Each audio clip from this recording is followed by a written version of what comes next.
Hey, Jacob Perry back with you again, CEO and founder of Patagonia Bee Products, on our vlog series talking about honey, Patagonia, beekeeping, and how we're doing business as a startup in the artisanal honey industry. So this is going to be episode number 18, and I want to talk to you guys about something that just came out, a big report that is very near and dear to us, but also very relevant to why we are in the space we're in. This just came out very recently in the journal Science, right? The journal Science, and it's showing to what extent pesticides are in our honey around the world. And it shows actually by region which places are the most contaminated. And this is not a surprise to me, knowing what I've found out over the last couple of years, really pouring myself into the honey world. But I think this is shocking to a lot of people who often will only want local honey, thinking it's the purest, the best for allergies, etc., or who think that honey in general just is a pretty pure natural product because bees are making it. Well, it is an amazing natural product because bees are making it. However, where the bees go to get the nectar is very important, right? And that's ultimately what determines what's in the honey. So this report took 200 samples from around the world between 2012 and 2016. This study, rather, and they found that globally 75% of honey showed traces in usually a cocktail of several varieties of neonicotinoids, it's a new age pesticide that these companies are using, so they're referred to usually as neonics, right? So and not surprisingly, but alarmingly, North America had the highest rate at 86% of honey samples in North America showed traces of neonics, of these pesticides. Now, the place in the world with the lowest percent was South America, and they actually have a map here. And I'll try to show it with my phone here, which is what I'm recording on. I don't know if it's going to turn out or not really well, but let me see if I can turn this thing around really quick. So you can see this map.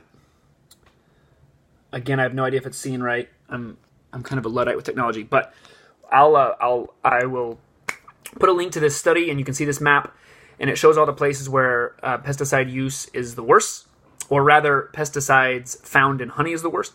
And it actually shows it goes down into southern Chile, and they have a little circle that shows 0 detection in southern Chile, which is what we already know.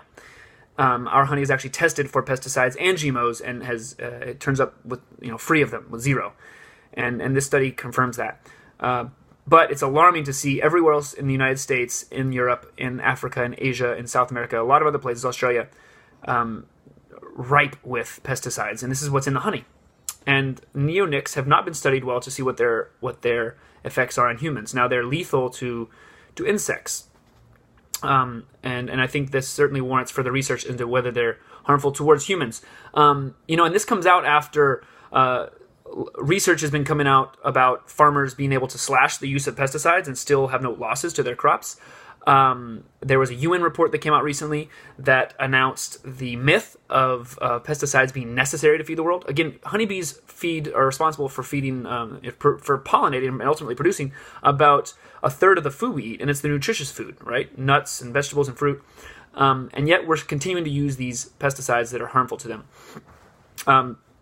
And in June, the largest field trial study ever came out, showing that neonics, these new age pesticides, do in fact harm the survival of honeybees. So I think this is very important, and this is something that we need to pay attention to if we want our honeybee populations to survive and if we want good quality honey.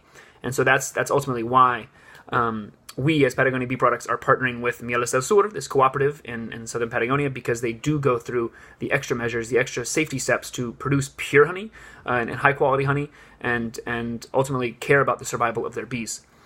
So I'm gonna put a link to this. I think this is alarming, and this is something that's going to come out and hopefully raise consumer consciousness a little bit. I think this is something we should care about. What's in our food is important. And now we're learning that there's stuff in our honey that we thought wasn't because we thought honey was so pure naturally. And it turns out it's not always the case. So, signing off now. Let us know what you think. If you have other research you've come across as well or points of concern, love to hear about it. Talk to you soon. Bye.